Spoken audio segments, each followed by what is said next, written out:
good morning, good evening, wherever you are in the world. Right now, we are in Cambodia, and life is quite magical. Being able to travel and just experience the world how we really want to experience it. We were able to break free from our jobs and escape the West and come and see how other people live in other parts of the world. And to be honest with you, this isn't a touristy vacation for us. We've been gone for 2.5 months, and we are basically coming to learn like a student of life, like a class in the education of Earth. And it's been incredibly eye-opening. And the one thing that I've learned the most is humans are humans no matter where you are in the world. Everybody understands love. And that's such a cool thing that I have been opened up to. Obviously I knew that we're human beings, a part of the human race, but the world really tries to sell you on this idea that we're so different, because invisible lines on planet Earth separate us. So that has created some idea of division within us. And we adopt this mentality within ourselves. Some of us, if we practice that mentality, or you hang around people that practice that mentality, usually that becomes a part of your daily practice and how you view the world. But when you come over here and you cross that threshold and you decide to think for yourself and learn about people on your own terms, the education is a wonderful lesson, because human beings are human beings anywhere in the world, and love is a universal language. And it's very incredible to experience that understanding. Love is an understanding versus an emotion. It's just people, it's energy, it's a vibrational frequency, it's a flow. And it's incredible because it's so real. It's just something you can feel. We went to a village that had many children accumulated within it, maybe 40 of them, where they had 3 or 4 people that watched them because their parents had to travel away to work to find money. They had to go quite some distance, so they leave the kids in this location and it's safe. So the children all come together, and there was about 40 of them, and they didn't speak any English, obviously. There is no English school in these little tiny villages out in the middle of nowhere. But the very cool thing that happened was they started pointing at things that we could understand, such as a cow. There was a cow there, and they would point at the cow and then say the word that it was in Khmer. Khmer is the language that they speak in Cambodia. And then they would grab the grass, and the little girl would hold it up and point at the grass and say the Khmer word. And she did that with a few other things to get me going. And I didn't know what she was doing. I thought they just thought it was funny when I would speak the Khmer language or try to mimic what they would say. But then she pointed at one of the little boys, and there was about 10 or 12 of them standing around me. And we'd all been playing together for quite some time, but we couldn't really communicate other than playing with each other, right? But then she pointed at one little boy, and she said a Khmer word, but the little boy pointed at himself, and he repeated the Khmer word. And I looked at him, and I said the word, and then he pointed at himself. I was like, that's his name. And then she pointed at the next kid, and he pointed at himself as if to tell me, like, this is my name. And we went around the whole circle, and everyone spoke their name. None of us had any idea about our 2 languages, yet we figured out how to talk to each other, how to communicate through practice and through a desire and a will to just communicate. I didn't even know she was doing it. I thought they were just having fun with me, but she did that. And that was one of the coolest things that has happened to me on this trip, like to learn that is something that can just transpire within human beings is just incredible, because we rely on language so much as a form of communication, right? And then when we can't understand somebody else, we just completely divided from that person. Like, what's the point of even trying? But the point really became such a beautiful memory and education for me and them to know that, 2 people from opposite sides of the planet could still come together to figure out who we are by name. And I obviously told them my name, and they thought it was hilarious. And a few of them tried to say it, but it was a pretty magical moment. One of the greatest things that has happened to me on this trip. Just the power of human connection is so beautiful. And children are just filled with so much light It's really incredible. These children in this village didn't really have access to cell phones. Many other kids within the cities where we have been traveling, they all have access to cell phones and the internet, which has them totally hooked into YouTube and TikTok. But these kids out in the villages, they didn't have it because they don't have anything. But they were completely different. I mean, there was 40 of them from different families just thrown together. And the whole time we were there, we went for 2 days just to play with them and bring them some food. And we did some face painting. My partner made little whiskers on their face so that we had like 40 little cats running around. And it was incredible because it didn't take much. All we did was buy an eyeliner pen and we put it on their faces and we put it on our faces. And they had an incredible time. It didn't take a lot of money to give them any love. It just was attention, just to see each other as human beings and have fun with each other. Money was a misconception. They of course they need it to buy food and whatnot, but for fun, nah, they didn't need fancy things at all. And that was really cool to see how they interacted together. 40 of them from all different ages and like different families coming together and not having any major fights. Like, they didn't even really argue with each other. There was one little guy, he was 3, he kind of just got whatever he put his hands on, turned into his. But they were all cool with it. It was just like, that's what this little guy does. Like, to think like 39 other individuals just allowing this one child to just, okay, that's what he does, like he gets his way. And they were okay with it. It just taught me so much about like parenting and, how a community works. Like a community, man. Yes, that's just another beautiful thing that I've been witnessing. Like a community, like even in the cities, like in these tiny little houses, they're kind of like just like concrete flats, almost like a parking stall in a garage is kind of what it looks like. And they have a little storefront in the front and then they live in the back. But, there could be 10 of them in one of these places and they all eat together. They all have conversations together. They'll drink beers together. They'll cook together. They are together. And there is no crazy fighting. I've only witnessed one argument here since we've been traveling for 6 weeks, happened in the street. And that was the only time I ever seen anybody really get angry or anything within their relationships with other people. They didn't have that display. It was like we have to work together to survive kind of mentality, and coming together is just a requirement. And I thought that was such a beautiful thing for us to learn in the West. I mean, community, like even just eating together and the conversations that everyone has, but parenting, like what an incredible thing to view. There's like 5 or 6 adults that can help with the children. Like there might be, 1 or 2 or 3 babies on the ground, but there's 6 individuals constantly around, switching hands, and not only switching hands, but switching personalities, switching the way they teach, switching the information that they give the child. The child is able to grow from many different perspectives. The First Nations have a saying, many hands to raise a village, and it's one of the things I love the most. The First Nations are just, the way they do things is just absolutely incredible. And I know the new earth will consist of them teaching us how to live again, because coming together is the only way we can survive moving forward.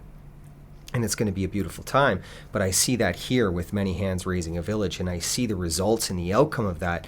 The personalities within the children, they're very outgoing.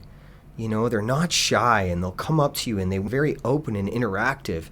Whereas I see in the West, where we've become so divided and society has us believe that there's some sort of status symbol we need to achieve by wearing certain brands or having the latest cell phone, really creates this separation between humans and between children. Seeing kids running around in Nikes and other kids that can't afford it, they've already divided in school. And it's the result of the parents teaching that to the children. This idea that there's a social status within financial gain, and even if that gain looks like wearing brands that make you think and feel like you're better than somebody, is horrible, because the results of that practice is complete division. Humans that want to connect but feel a sense of division because they've been taught that, because they think they're better. And that embellishment of ego within children is just a horrible practice to be teaching them.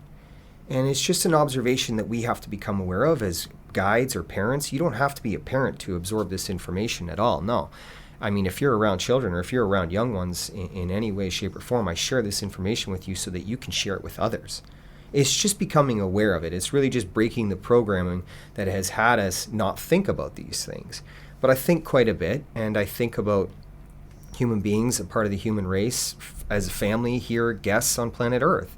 And to me, I feel like when we can have these conversations, we can grow as a collective, because I don't want to divide. And I'm pretty sure that everyone's quite bored of this. You know, we all seek this connection, yet we've been taught that it's okay to divide, which is why the pharmaceutical companies step in and they medicate so heavily in the West for depression and anxiety and these crazy results of division. Because as humans, we're tribal. We are tribal beings. It's ancient. It's within us. It's just part of our DNA. It's part of what we are. We are all one. It's that interconnection that we seek because it's ingrained in us. It's part of us.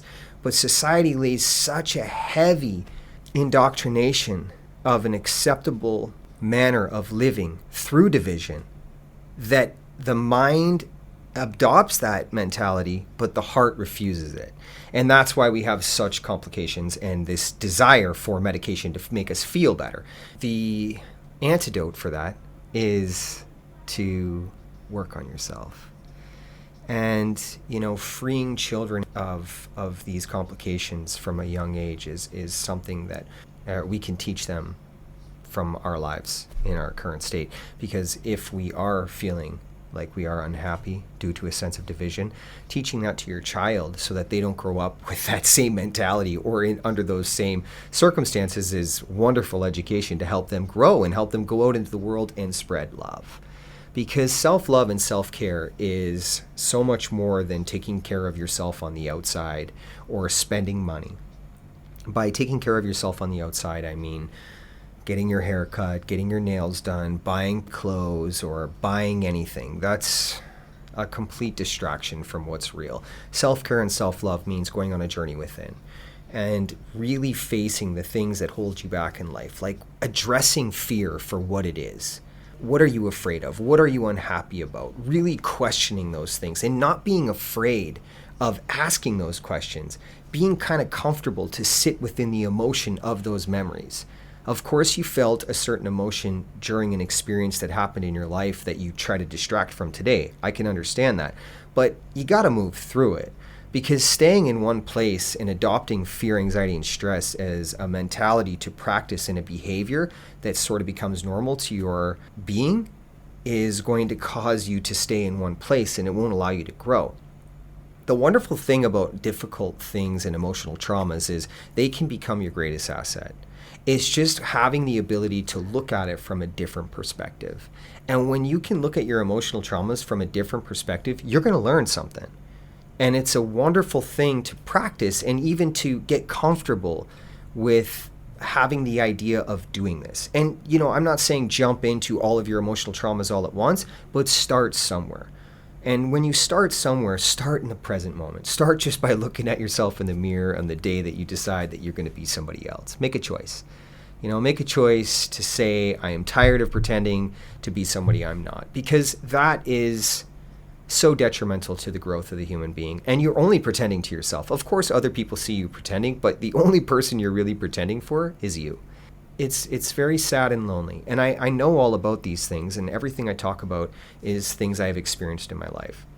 If this is the first episode you've listened to, I was a drug addict for over half of my life. I was homeless, and I was in prison just 2.5 years ago. And, you know, 2.5 years after practicing the things I talk about, I am now in a place of pure love, because I understood and valued self-love. I didn't know how to do it in the beginning, but I made a conscious choice that I wasn't going to be the human I was for so many years, because I was going to look at the things that held me back, I was going to process them, and I was going to be somebody different in the present moment.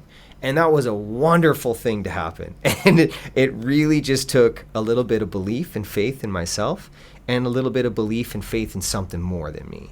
Spirituality is something that I took a chance on. Not religion, spirituality. Spirituality is just the belief in love as a whole. So I believe love, external yet internal to me. So it was external within everyone else and everything, and that external connection was internally inside of myself. And that just happened by me opening up my heart to love. I was in a place in prison that everything had been taken away from me. I had nobody left that would answer the phone. I mean, I was homeless for years. I lost my kids. It was a really dark place for me. But the thing that had happened is I lost myself. I was living with a lack of love for so long that I had brought myself to that place. So that was my darkness, right? You don't have to be homeless or addicted or in prison or anything like that. The association that we can make together as human beings is living with a lack of love. Now, living with a lack of love for myself brought me to that prison cell. It brought me to half of my life using drugs to distract from communicating or processing the emotions that were holding me back. So I got to do that when I was in prison. I made the choice to do that, and it was as difficult as I made it. I was really, to be honest with you, I was grateful to be in that place. I was removed from the responsibilities of the external world, and many people would say wow, jail is not a place anyone would want to be. I will definitely agree with you, but at the same time, it was a wonderful place for me to be at that time because I was ready to move forward with my life. So I had a chance to start over again, as we all do. Everyone has a chance to start over from any position or any place that they are at in their life. I mean, if you're sitting in your home or your living room or your car listening to this, that's a much better place to be than jail. I can promise you that. You have access to a lot more things that I didn't have access to. But at the same time, you can make a choice wherever you are to be somebody different and to try something new. Processing emotions just comes with practice. It comes with an allowance of self to feel something, but detach from the feeling and learn from the experience or memory, because there's education inside of every experience we have. That's what the human life is all about. It's all about experience. But in order to move forward in your life from a place where everything matters, you've got to go inside. And it's only as difficult as you make it. Practicing distracting from your emotional traumas will make it harder and harder and harder. And the most precious thing on the planet is time, because we only have a period of it. And the most beautiful thing about time is what you do with it. So for me, I could have gone back into my drug addiction when I was released from jail, but I decided that I'd had enough time within that repetitive cycle that I had taught myself, and I was going to do something different. And 2.5 years ago, here I am in Cambodia. I'm traveling with my partner for 2.5 months, and I have a company at home. I wrote some children's books. I have this wonderful podcast, and I'm going to be speaking in schools and just speaking in addiction facilities and just going out in the world, all because I decided to love myself. And that's something we can all associate with. That's what I did. I'm not special, I'm not unique, and I say this often because I want you to understand we are all the same. There's equality through every single human being. Bank accounts have tricked us into thinking that we're better or worse than other people, and it's just a trick. There's money is completely fictitious in itself, but it's just a tool of control, a tool to divide us, which obviously is working very well. But viewing equality through your eyes is just a wonderful perspective to have, because we are all the same. People with money have emotional traumas the same as people without money. Human beings are part of the human race. And that's something that I have learned traveling as well, is that it doesn't matter where you come from. We all feel, and it's what we do with these feelings and these experiences that allow us to do wonderful things or hold us back. And with that, what you're doing is you're reprogramming ego. Because ego is the central nervous system for your mind in your head. But the other mind that we all have is in our heart. Similar to the brain, but separate from it. So it stores its own information. It operates on its own accord, really. And the wonderful thing about that is once we teach our mind something new, by listening to our heart mind, we can change how we feel and how we think. It takes practice, because we've practiced so long not addressing these two things. We fill our mind with things that usually aren't good for us. Sugar, caffeine, alcohol, reality television, any television whatsoever, Netflix, judgmental conversations. This stuff is very poisonous for your growth. And it's just becoming aware of these subtleties that we practice in our life that are just become normal will help you evolve and detach from that pattern of life, because the detachment of things that hold you back, that don't allow you to evolve to the person you want to be, is how you're going to get to where you want to go faster. And that takes work because we practiced so long allowing these complacencies and comforts in our life, even though they're detrimental to us, we've allowed them and practiced them that we've gotten really good at them. So undoing that takes work, but anything you practice, you get good at. And the results are priceless. I mean, I'm sitting here today, proof that you can have anything, you can do anything, and you can be anything. And the world today, as I see it, is so beautiful. I'm so grateful. The gratitude that I have for life is just incredible. Yeah, there's many horrible things going on the planet, for sure. There's a lot of people that have an idea that we should divide and we should use avenues such as war as an acceptable measure of an inability to communicate. That is happening. Of course it is. You can't change that because it's taken so long to get to this point. But what you can change is how you feel and how you view the world. And that's how we change the world. It's just how we see it. And once enough of us do it, the collective changes and we start a movement and it grows. I can tell you the reason that we don't talk about love openly and it's not distributed through avenues on social media or television is because the power that it has within it. It is a force. It is an absolute force. Fear is a tool of control. It's a limited force. Love has no limitations because together it is the most powerful thing that we can achieve. And that's why this sense of division is so heavily embedded into our programming of everyday life. You got to question that kind of thing, right? Like, why do we adopt these mentalities that talking about murder and division and race and language and size and color, all these other things that create these ideas that we should be fearful of each other and look at each other with judgment? Why would that ever be acceptable? It's acceptable because if we come together, there's a great strength, a great force that will run through the world, and it'll see and live and breathe in equality. And it breeds empathy, compassion, kindness, trust, respect, communication. It's beautiful. Like, love is so beautiful. Love as an understanding is just an incredible thing to be a part of because you understand it on your terms. Nobody sells it to you. There is no agenda. You figure it out for yourself because you love yourself. And once you love yourself, you'll know your self-worth. And once you know your self-worth, you'll have boundaries in place where if people don't see you for the same value you see yourself for and you've worked on yourself, you'll move away from them. There's 8 billion people on the planet. It's okay to do that. But it's the ability to be able to do that. To have the courage to say, you know what, I worked on myself enough. I know how much it took to find the person I am and to fall in love with myself, that these negative conversations or these judgmental conversations, they don't work for me. And I love you as an individual, but I got to move away from you. That's a wonderful thing, to be able to set boundaries and to be able to move within them, and that's what self-love and self-care can do. You just got to begin to do it, right? Make a choice, believe in yourself, process your emotions, detach from the emotion, and look at the lesson within the experience and apply that into your life and move forward. All the emotional traumas have already happened.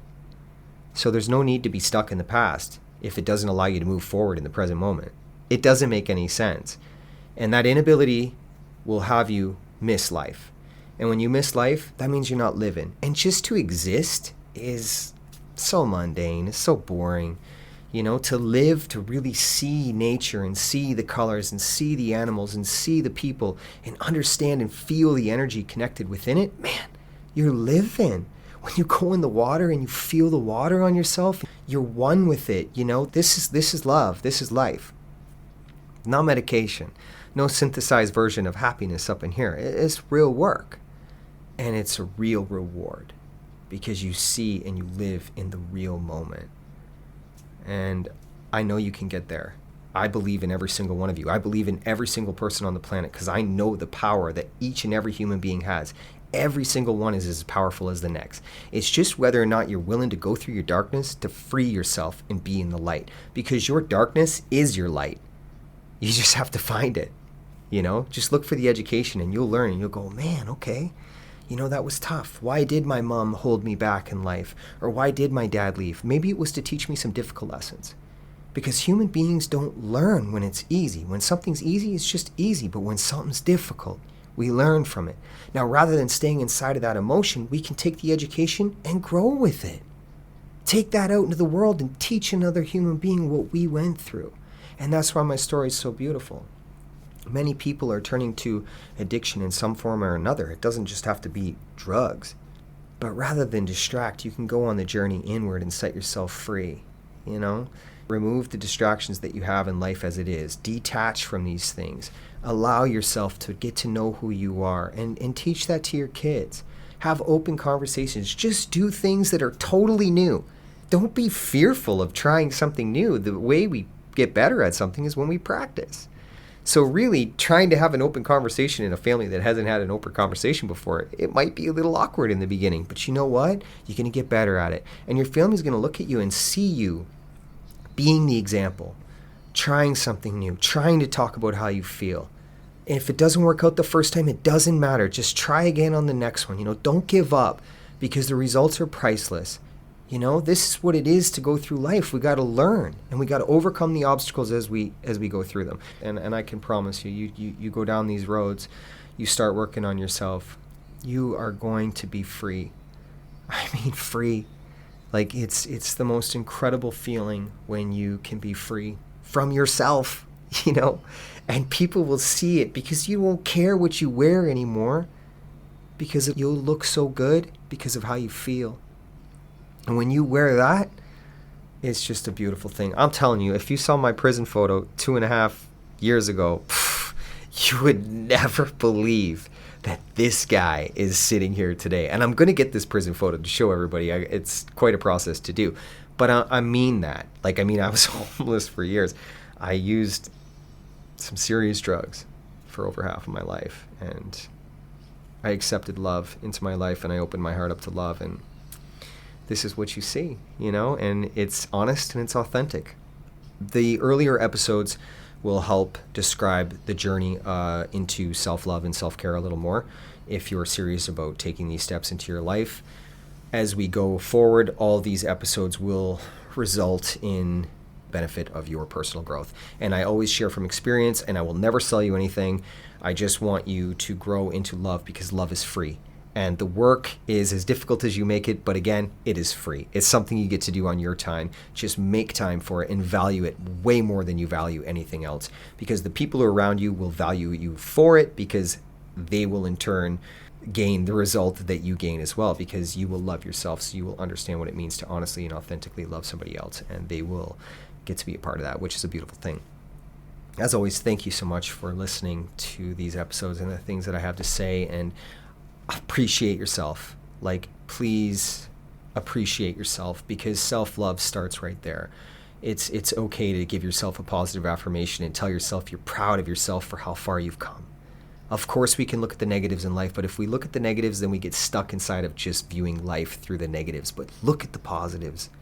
Allow yourself to see the accomplishments you've made, how far you've come, or where you want to go, and make moves to get there. And stay within the positivity. Yes, days will be tough. I have tough days too, but I love through them. I've learned to do that. I've learned to control my emotions by breathing or communicating when something frustrates me or something is out of my control. I take a minute and I look at it from a different angle. Meditation and breath work are practices in life that you can adopt. They don't have to look like work. It'll just become time for you to slow the mind down. And it doesn't happen overnight. It takes practice. So be easy on yourself. Be kind to yourself. If you're kind to yourself, you'll see that you're kind to others, because you'll start practicing this behavior in your life. But really, the detachment from the things that are taking your time up in life, such as social media and television and Netflix, that is a requirement, because then you'll have free time and you won't know what to do with it, but you will learn. You will definitely learn how to spend time with yourself and fall in love with yourself again. and it'll be the greatest thing you've ever done in life. And you can do anything, and you will really take back your independence and sovereignty and live in this beautiful planet on this beautiful time, because it's a beautiful time. It really is. It's just how you see it. Much love, always. Thank you so much. My social media is Real Talk for an Unreal World. That's my YouTube, my Facebook, and my Instagram. Real Talk, the number 4, Unreal is my Twitter, and my Gmail is realtalkforanunrealworld@gmail.com. And if you're going on this journey of self-discovery, please email me. We can go back and forth if you can't seem to get around something, or if you need help seeing something a different way. I offer perspective. I can listen, whatever you need to do, even if you just need to vent. If you've got somebody that you know or you love that's in period of addiction or is addicted or has mental health issues or anything like that, please email me. I have extensive knowledge within these things, and I can share how you can help and how you can see from maybe through their eyes, because that sometimes gives the mind and heart peace of mind. Thank you so much. Have a wonderful day. Enjoy life.